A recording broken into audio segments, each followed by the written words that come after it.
Hey everyone, welcome to CXC 2020, the cyberspace edition. Uh, this is our keynote address. This is our keynote event. And with us is someone that I've known for a very long time. He's one of the most talented cartoonists in the business. He's won many accolades. The Library of Congress in 2016 named him the Ambassador for Young People's Literature. And that same year, he was awarded a MacArthur Fellowship, which is also known as the MacArthur Genius Grant. Uh, he's best known for American-Born Chinese, but he has a new book out this year called Dragon Hoops. And I just finished reading it. It's amazing. And we'll talk about that as we get in there. He's one of the most prolific guys working, one of the smartest as well. Everyone, this is Gene Lun Yang. Welcome, Gene. Hey, Jeff. Hey, Gene. There you are. I thought you were How's it going? Good. I'm doing good, Gene. I thought you were going to be I have to tell you, this is a mind-blowing kind of event for me because years and years ago, I did this multiple times. I went and I lined up to get Jeff Smith's autograph. And now you and I are having a conversation for a keynote for a comic book festival. It's really crazy. It's fun. It's fun. I remember like being in San Diego and on the show floor and running into you or running into Scott McCloud or you and Scott McCloud. Yeah, it was we go a long ways back. But but as I was preparing for this interview, you've done more stuff than I even knew. And it's going to be tough to cover. Like I said, you're a very prolific guy. So why don't we get into it? I have a little image up here of it's like 4 or 5 characters that you've worked on, and they're drawn by you. It includes the new Superman. Did I say that right? That's right. That's right. And do you have that picture, Jersey? It's like on the slide rack. One of the first ones. Yeah, I'm looking at it right now. Oh, you are? Oh, I don't see it. Oh, okay. Characters. All right. Well, again, this is our first in our first interview, so I don't know exactly how we're going to do all this. Okay. Well, great. I'm sorry. Yeah. So we've got. I mean, this is just some of the characters that you've worked on, but there's some impressive ones in there. Avatar, Superman, the new Superman, and of course you from Dragon Hoops. But I thought instead of like going in just in order of your life, I would like to talk about hoops because, like I said, I just finished it, and I was really taken by this book. I'm like you. You present yourself in the book as sort of the quintessential non-sports comics nerd. Well, I was that too. I mean, but I'm a guy, so as I've grown up, I'm used to watching games with other people, and I know how the games work. And you can get worked up when you're watching them. But I was really pulled in exactly that way with this book. You really conveyed that feeling of getting caught up in the moment, in the sports. And I'm surprised. I would just like to know, like, even though you were teaching at Dowd High School and knew the players and stuff, why did you think that would be a good idea for a graphic novel? You know, I have to say I was pretty scared about it when I began. I also teach at Hamlin University. So I'm no longer a high school teacher. I was a high school teacher at Bishop O'Dowd High School for 17 years, and that's the school that is in Dragon Hoops. But I still teach through Hamlin University in Minneapolis, in Minnesota. And I teach through their MFA program, which means most of my students are like adults who are interested in writing graphic novels for young people. And a lot of times they will come up to me and they'll be like, I have 3 or 4 different ideas. Which one should I do? And my advice for years has always been, do the one that scares you the most. So when I had this idea of doing a nonfiction graphic novel about basketball, which I knew nothing about, it was a really scary idea. And I felt like I had to follow my own advice. That was a big part of it. The other part was actually, Lou Ritchie, the coach of that team. We became friends, and I just found him to be probably the most fascinating person I know. He is just he's lived a crazy life, you know, and I wanted to do a book about him. That's cool, and that comes through. That comes through in the book for sure. You kind of like the guy at the end. I was really impressed with the way the cartooning choices you made when it came to like showing the action of the game. I mean, there were some great slam dunk shots, and you made sure we knew who the characters were too. We knew which student this was, and when they were doing the slams, and when they were getting slams done on them. I hope we're seeing those right now. I don't know. Are we seeing some pictures? I am. Yeah, I'm seeing that. Jersey's okay, doing an awesome job. Jersey, okay, Jersey, you're doing a good job, man. Thank you, buddy. Jersey is our interim executive director at CXC for 2020, and he's just been doing an amazing job. But he's also behind the scenes. I'm letting people at home know. Yeah. Doing the camera work and stuff like that, which I can't see. So I'm just going to assume he's doing a fantastic job, Gene, and you just let me know if he sucks, okay? Yeah. Yeah, well, thank you. I appreciate that. I did look at a lot of basketball books. You know, graphic novels. There's one called Slam Dunk, which is a manga series, really popular, about a high school team in Japan going after the national championship, and the way they handle action in that I found really inspiring.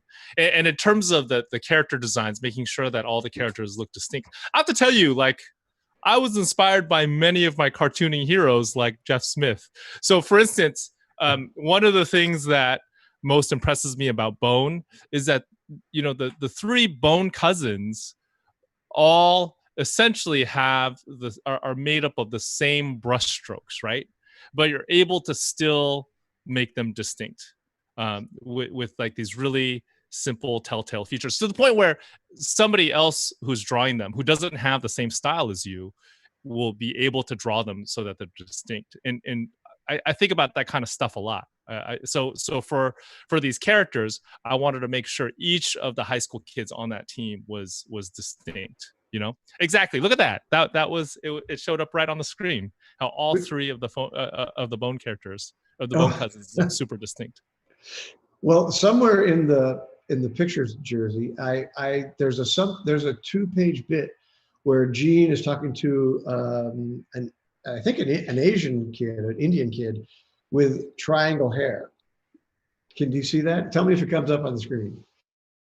But this is fascinating to me, because this is a comic about you talking. This is a comic about you talking to the students that you're going to make a graphic novel about, but it's also the graphic novel that we're looking at. And this is this very Scott McCloud moment where the one kid, you know, he says, hey, I know you're doing a graphic novel about me, but you know, the way you're drawing my hair, and he had like little points, and he was like, well, that's not how my hair looks. And then you go, well, let me see if I can work on it. And the next panel, his hair's changed and he's happy with it. He's like, perfect.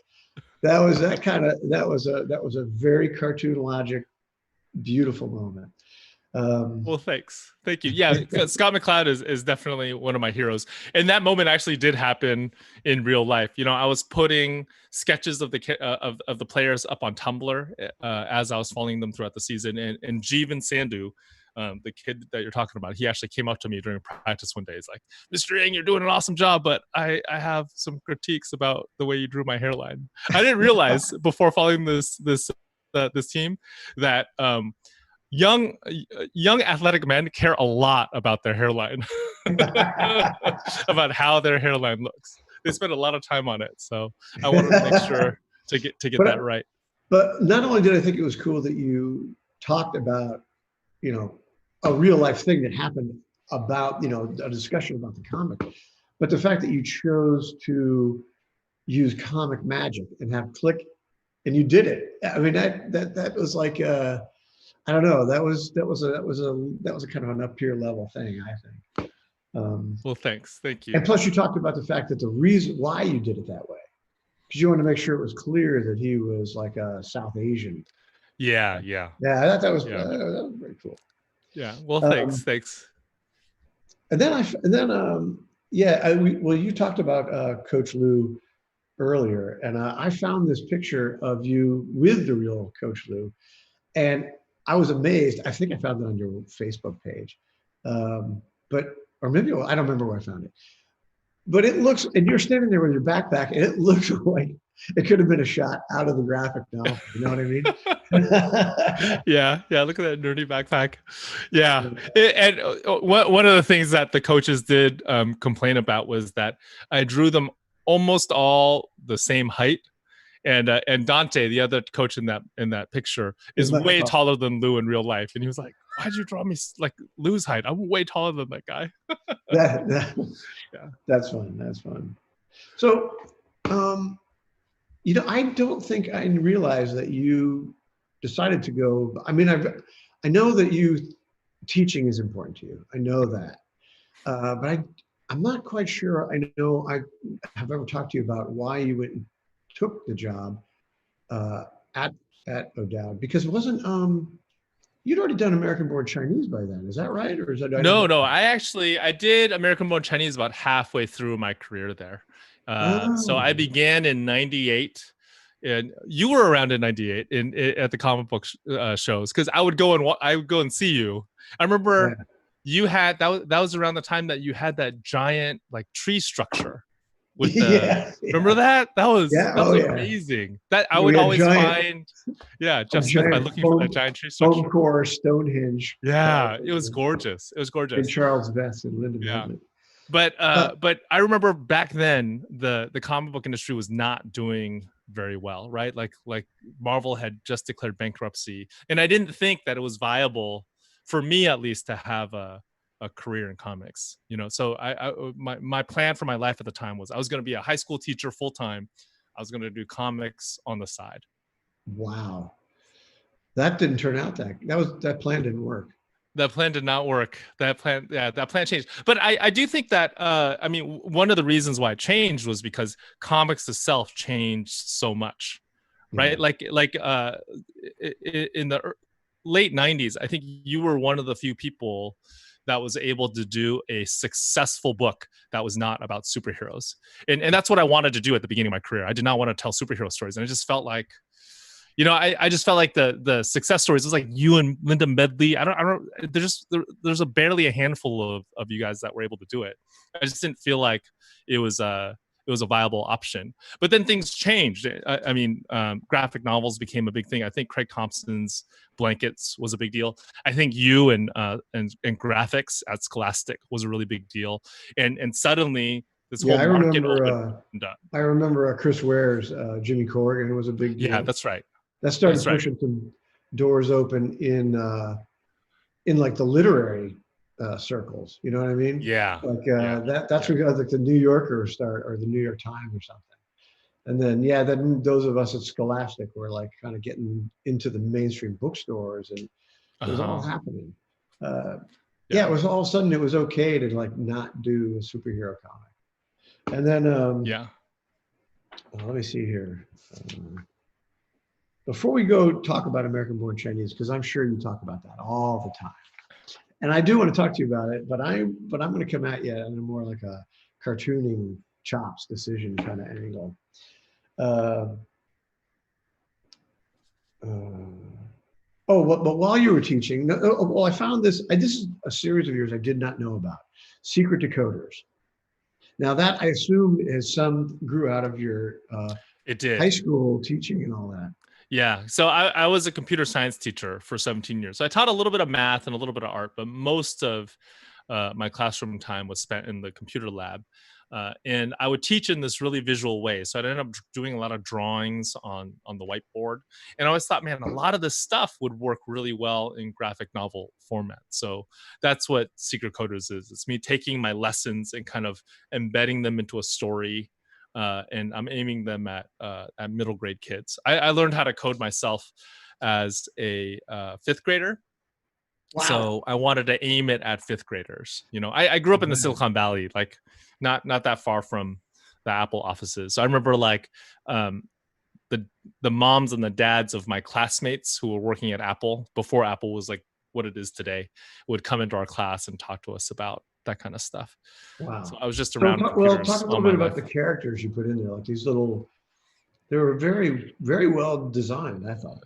Yeah, well, I mean, part of that is because I got to work with an awesome cartoonist. So, when I started on Secret Coders, when I first proposed it, I was planning on drawing it myself, but then I began Dragon Hoops at around the same time. So I ended up drawing Dragon Hoops, and for a second, my publisher suggested that I find somebody else to work with. I ended up partnering with a guy named Mike Holmes. Have you read his stuff? I've heard It's his name, but I'm not sure. Yeah, he does. He does the Wings of Fire graphic novels. Are those Scholastic books? You know those ones, the Wings I of don't. Fire. Okay, okay, but it's like this series about dragons that's super popular right now with kids. But he's amazing. Like Mike is, um, like one of those chameleon cartoonists who can kind of switch styles, and then we worked together on the character designs, and he was the one that drew all 6 of the books. But it was a ton of fun. It was a ton of fun to do. So we had these characters that kind of embody different computer science concepts. So like we have these birds called binary birds that use their eyes to communicate in binary numbers. That sort Yeah, of thing. I'm pulling up some pictures of his stuff. I definitely know him. I've seen his stuff before. Yeah. That's very cool.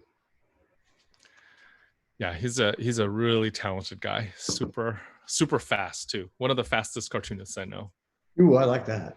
Yeah. Well, I'm one of the slowest. I don't know about you. I don't believe that for a second, because I feel like one of the, like, I feel like anybody who comes into comics from animation is usually like super fast, right? And that was your background. You began as an animator. Yeah, I mean, I was more interested in comic strips and comic books, but while I was trying to get into the biz, I started up an animation company and did it for like 8 or 9 years. And yeah, if you draw 1,000 pictures, you do get a little better and a little faster, and you learn to economize your drawings for sure. Did you guys do your own in-betweening in that? Yeah. There were three partners and two. We had our two like our in-betweeners, but they actually very quickly became directors and started out, storyboarding and doing everything. But yeah, we did a lot. We just spread it around, and we were a small group.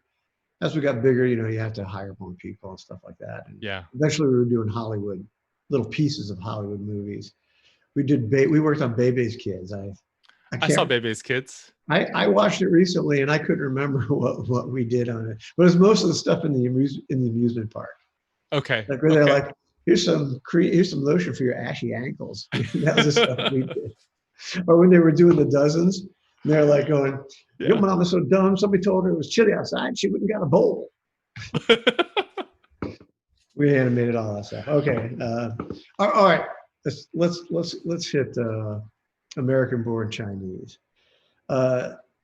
This is an amazing book, and when I reread it for this interview, I was really struck by what a good cartoonist you are, Gene. I mean, really good. And I mean, because your style covers multiple kinds of animation, multiple genres, and storytelling wise, you were able to do something. And I forgot how much I didn't remember how the story ends. And just a warning, we may have some spoilers. I'm going to try not to, but it's hard to talk about how good this book is without talking about what happens at the end. But what we're going to try. So, Jersey, if we could see like the first few slides where we see the first one is the Monkey King. It's a little red version of him. This character he's obviously a mythological character, and you draw him so well, man. And the first thing we see is like a big party being thrown by the gods. Great designs, awesome. How many of those are real Chinese gods? Or did you just they are all the ones in the front are. Some of the ones in the back I just made up, but all the ones in the front. Like what about the war god? He's like a big bird. Yeah, that's a real Chinese god. I knew it. I just knew you would do that, because I that's kind of how I would do it. You would go get the real things and then design them, and they're all designed just solid. They're really good. Well, it turns out that the Monkey King wants to go to the party, And he's very excited. He has to wait in line, and he's trying to get in. And there's this page where he's trying to get in. He's waiting in line. He's super excited. He snaps his fingers. He's like, I'm next, I'm next. And then they stop him. They won't let him in because he's a monkey. Even though he's a god, he's just a monkey. But the excitement of him coming into the room, and then just his face when they stop him. And then I can't remember what the next page is. I don't know what we have on there. Is it where he's like beating them up?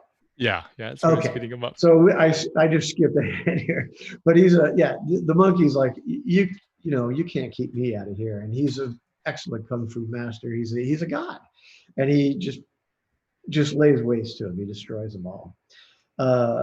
But then there's the last little picture in the sequence I chose was him going back home, descending down on his cloud.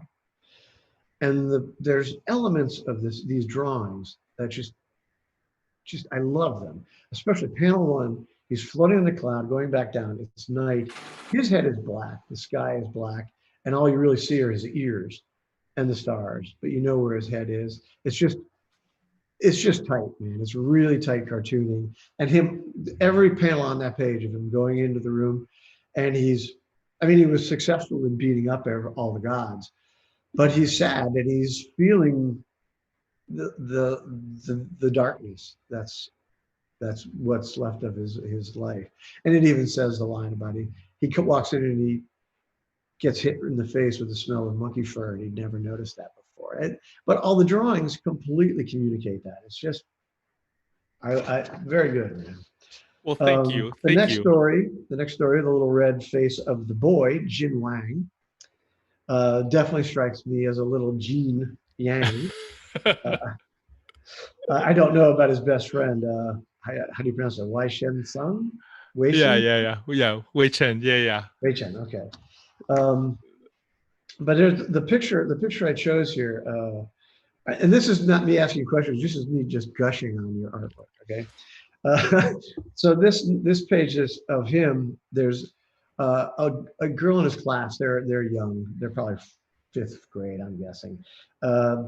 But she's like hot, and she takes her sweater off. And so here's this young boy just seeing a girl's shoulder just bared to him. Nothing big deal, but he's so excited that his hair actually like goes up like in a Miyazaki cartoon or something.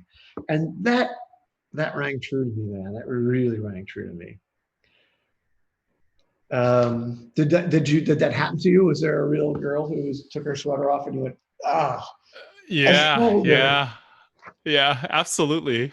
I mean, in junior high, I feel like I had like a different crush every week or something. So absolutely. And I was always too shy to talk to the girls. So that was, like a typical comics nerd, too shy to talk to the girls. Yeah, I can relate to that. I definitely had a crush on every single girl in elementary school, and probably middle school and high school as well. Yeah. In fact, that's kind of what Bone is. Bone is the story of an unrequited crush. That's right. But it eventually worked out for you. It totally worked out for you at the end. That worked out too. But but thank you for that. Thank you for the thoughtful analysis. It's really, I think it's really meaningful to hear all those words coming from you. No joke. I always say that you're one of my biggest influences. Oh, you say that to all the cartoonists. Let's look at this next picture, which is this old lady where you were, or not you, I'm sorry. Jin Yang was waiting for his mom while she was at the apothecary, and or the herbalist. And this is a very crucial moment in the story. Do you want to explain what's happening here? And I kind of want to ask you about your choice of the angles afterwards. Yeah, it's him sitting in an herbalist shop, which is actually something I did when I was a kid. We lived in San Jose, and we would drive an hour up to San Francisco almost every weekend to visit a Chinese doctor and an herbalist, and we'd bring all this Chinese medicine back home. So it was just, the way I drew that shop was how I remembered that shop. I think I even went to San Francisco to that shop where we used to go when I was a kid and took some reference photos.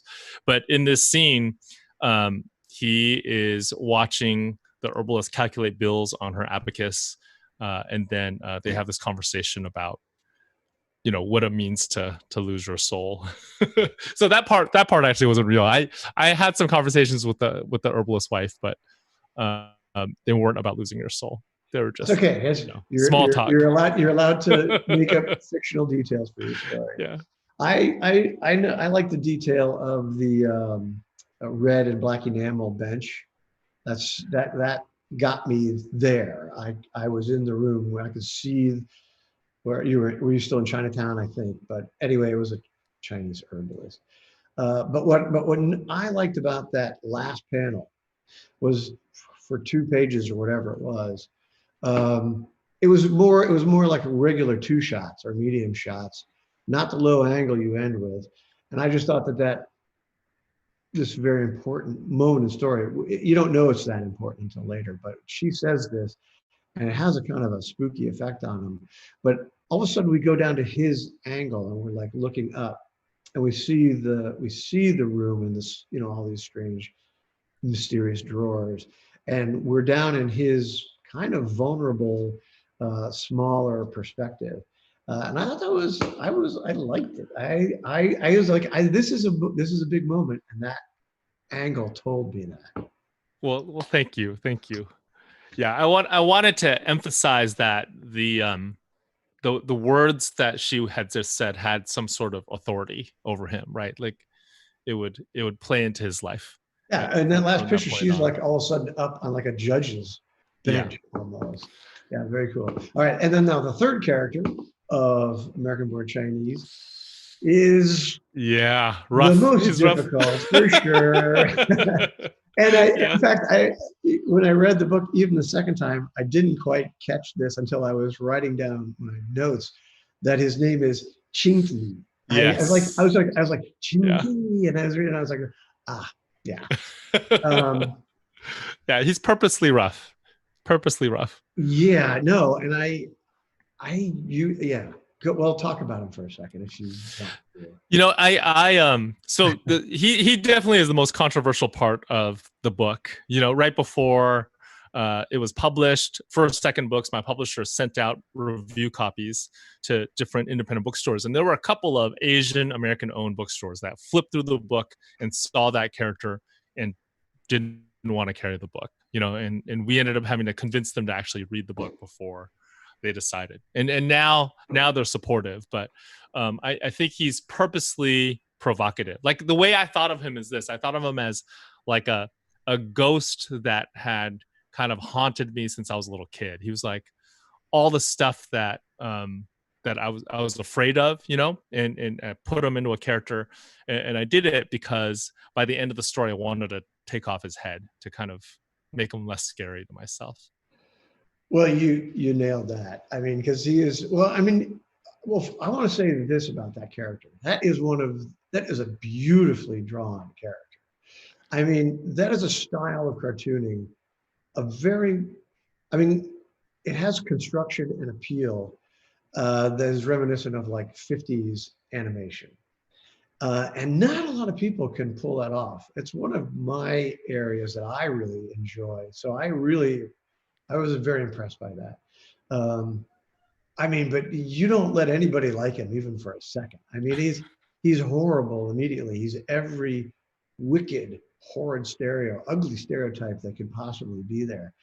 And I think you made the right call. It pays off correctly in the end. You used him correctly, but before we talk about that, I want to ask you about your decision to make that part of the book.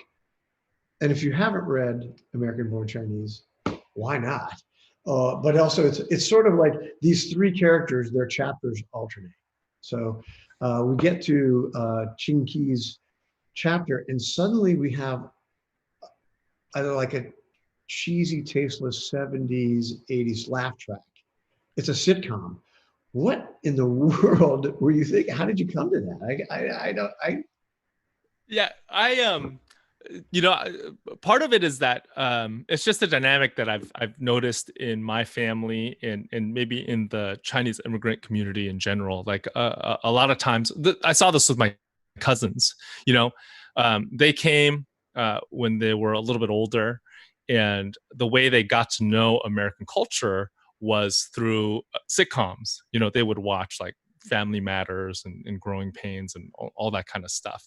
And to them, that was like quintessential America. That was like what you wanted to be. So I wanted that element in my graphic novel. So it's this ugly Chinese stereotype coming into a quote unquote quintessential America, but it's like a really shallow version, right? It's a really, really shallow version of what America is supposed to be. I think a lot of those shows were pretty shallow. There's still a lot of them are pretty shallow. Not all of them, but not all of them. Absolutely. And the way you portrayed it with the laugh track just running across the bottom every time you said anything. That's exactly how those sitcoms were. Yeah. And they were tasteless and shallow. I think they were. I was really blown away by that choice.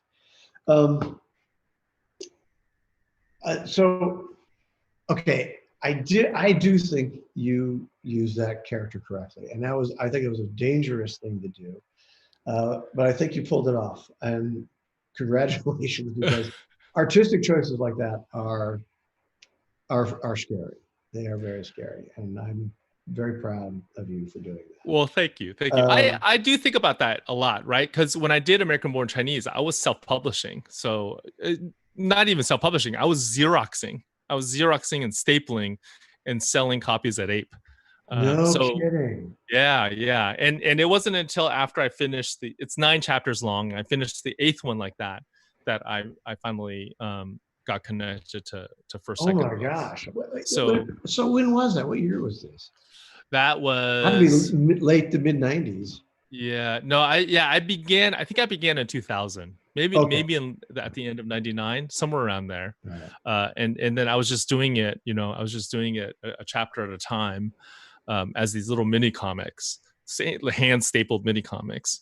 And then towards the end of that, like I think 2004, 2005, I got hooked up with First Second. So I do think about how if I had known that it'd end up in a graphic novel, I wonder if I would have made those same choices. Because when you're working on that level where, you're selling like 16 copies of every issue, most of the people that are reading it, right? It's like all my cartoonist friends and maybe my mom. Yeah. That's fantastic. Very cool. One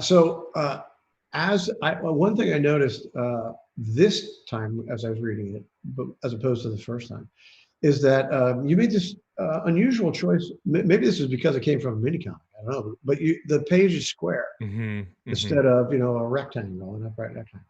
Is that because you were doing mini comics? Yeah. It was because I was doing mini comics. I actually wanted it to, like, there's a comic book store in Berkeley that used to be in Berkeley called Comic Relief. And they had a shelf full of these Rory Root. Yeah, Rory Root. Yeah, I think, did you do a signing there once? Oh yeah, I did many signings. Rory Root. Yeah, he and I were pretty tight. Yeah, I think I went to one of your signings at Comic Relief, but he had a shelf full of mini comics. Oh yeah, a giant. Yeah. He was such a supporter of that. But I wanted the book to stand out on that shelf, and I thought making it square would make it look a little bit different from everything else. Well, you ended up as a design element, in order to fill the page, you put this little looked like a Chinese little stamp, red stamp at the top. And this time on the way through, I noticed that the Monkey King had the same stamp all the way through. Then the stamp changed when you got to the boy, and then when you got to Ching Ki, it was another stamp. That's right. And then I noticed that in the climax of the story, it had been one stamp for a while, and right on one page, it switches to another stamp, because a change has happened in the character. A climax has been reached. Have people caught that, right? I didn't. Yeah. Some people have. I'm kind of shocked that Jeff Smith is reading my comics with such care. It's this is such a. It's like if he had told me when I was in my 20s, he would have freaked out. Like 20-year-old Gene Yang would have freaked out about this moment.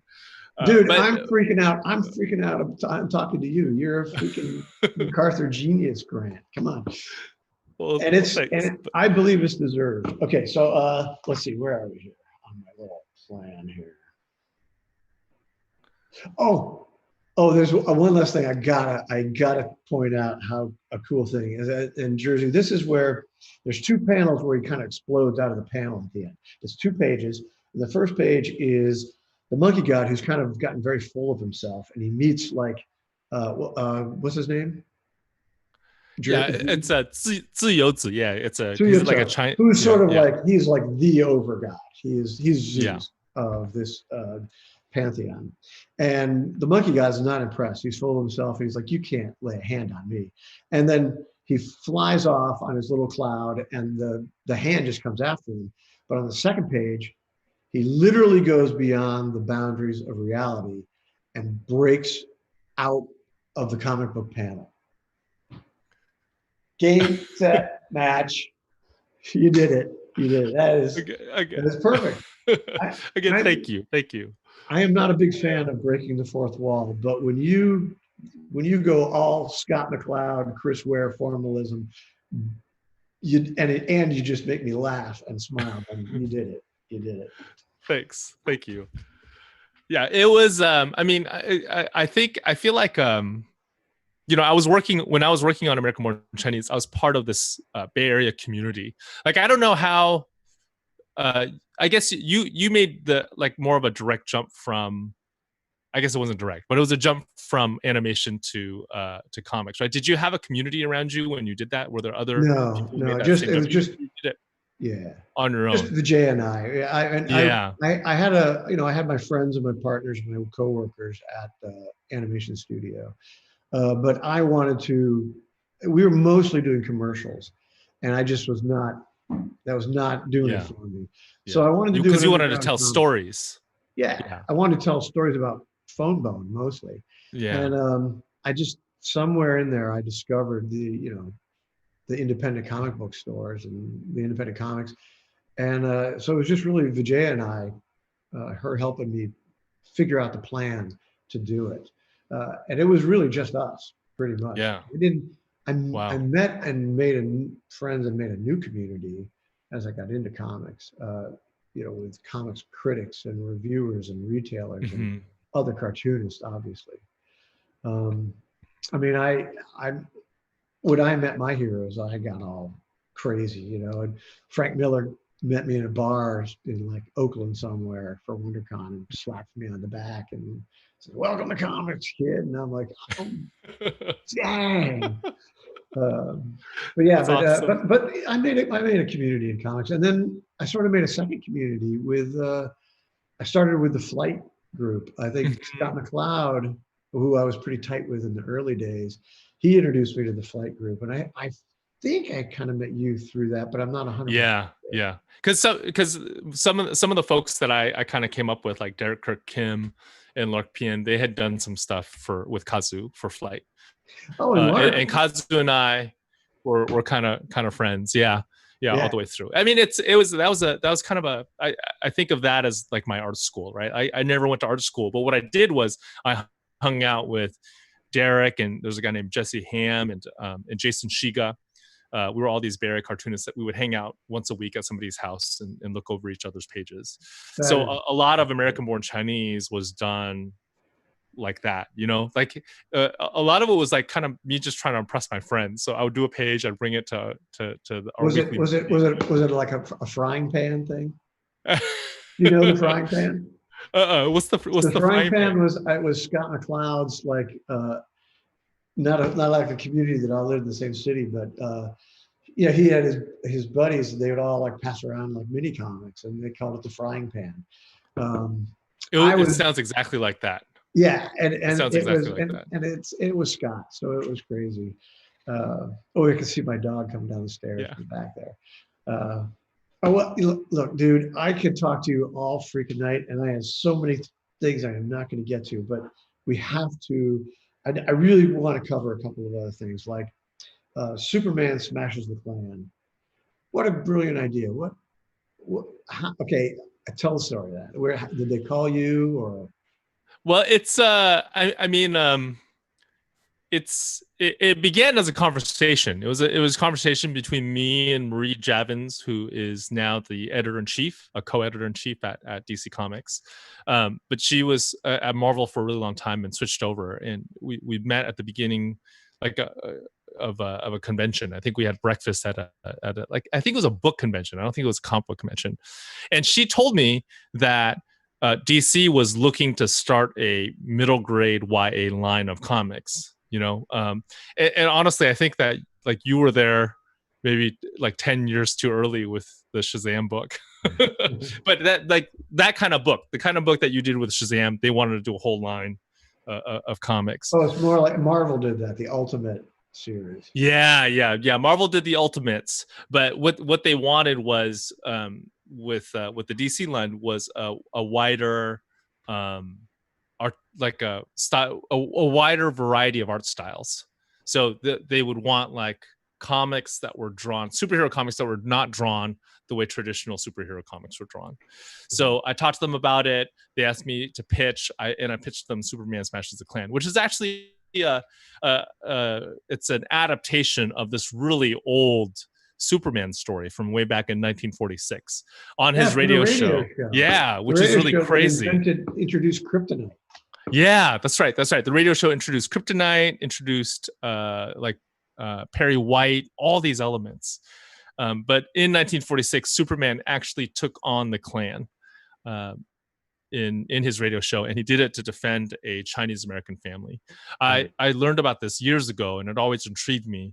So when the opportunity came up to actually adapt it to comics, I jumped at the chance. Yeah, I knew about that show, and I used to. I've always been interested in like the old serials and the radio shows and stuff. But I was surprised when I read sort of the back material in the book that in the radio show it was against a Chinese family, and not a black family. I just kind of assumed you might have changed that just to make it more, I don't know, authentic or something. But no, that's what the original radio show was. That's what I thought was one of the most intriguing parts of it too, and I feel like that's something that I really learned about by doing that book, because I thought it's a non obvious choice, right? To have at the center of a story about the Klan a Chinese American family. So I wanted to figure out why they made that choice, and I think there are lots of reasons for it. Some of them are better than others. Well, so it brings it forward into today's discussions about immigrants. It does. Instead of just one race or something, it was a pretty broad kind of a hate. Yeah, it was definitely a broad hate. They so I think one of the reasons why they chose to make it a Chinese American family is because historically the Klan was not a fan of Chinese immigrants, right? So the Klan began in the South as a movement against African Americans, but pretty quickly after that, there was a Klan of the West that was established that was primarily targeting Chinese immigrants. So that was like in the late 1800s. But I do think that the main reason why it's a Chinese American family is not an awesome reason. It's because at the end of World War II, Chinese immigrants, or I'm sorry, not Chinese immigrants, Chinese American veterans were allowed to move into predominantly white suburbs, and they were allowed because China was an ally of America during the war. But then African American families, by and large, were not allowed to make that same move. So it's like a level of racism behind that, even that decision to have it be a Chinese American family. That's awesome. All right, now I have to I think we're getting close to our time frame, and I want to tell people who are watching this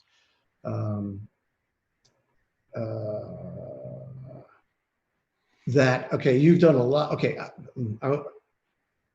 I just want to jump to Shang-Chi is what I'm trying to get to. Forget what I said about people watching this. Okay, so has that happened yet, or is that just something you're working on? The first issue will be out in September. Okay, so it hasn't come out yet, because I couldn't find anything about it except for a couple of really cool drawings by somebody. Yeah, the one that's up on the screen right now is by Jimmy Chung, who's amazing. He's probably best known for a run on Young Avengers that he did a while ago, but he's one of the best. And you put a lot of time in on Avatar. I did not know that. Yeah. I was shocked that I got the opportunity to do that. Avatar is one of the best animated shows that has ever aired on American television. I would argue the best. Well, I remember a But lot of the flight people yeah, loved right. it, and a lot of them worked on it. And so, and didn't Uh-huh. you? And Faith Erin Hicks was working on that comic as well. She's doing it right now. So I did the first 5, and then she did 6, 7, and I think she's working on 8 as well. She's So one of my favorite she's so good. cartoonists. She's so good. Yeah. She's very good. Every time I read one of Then, her comics, I feel like I learned something. okay, I got to do this last thing here. The Terrifics. I have a couple pictures up here. I don't know which one's going to be up first, but I think it's just a cover of 25, which has got a lot of heroes on it. That looks like a very fun comic. Are you having a good time on that? It was fun. It just ended. Like I think this month was the last issue, but the Terrifics began as almost like a spoof of Fantastic Four. It's 4 heroes in the DC universe rather than the Marvel universe. The leader's a super genius, and then there's a guy who's looks like he's made out of rocks, and then there's a girl who can go through walls. You know, And now, like did you make up Invisible the Woman. name? The Terrifics? No, it was Jeff Lemire, who is one of my favorites. Yeah, you took that Yeah, over from him, right? yeah, Wow. that's right. Jeff Lemire, Gene Yang, Faith Erin Hicks. Yeah, That's got some heavy lineage there, man. yeah. It was fun to do. It was fun to do. I mean, it really is about the future. That book is about the future. It's about this black genius, like a African American nerd pushing towards the future, and it was super fun. It made me miss black nerd leaders. That's what it made me miss. Well, that's wonderful. Well, Gene, thank you so much for doing this and coming and being our keynote to really lift off CXC 2020. Oh, it's my pleasure. It. Thank you for thinking of me. Thank you for everything. It's been great. All right. Thanks, everybody. Bye.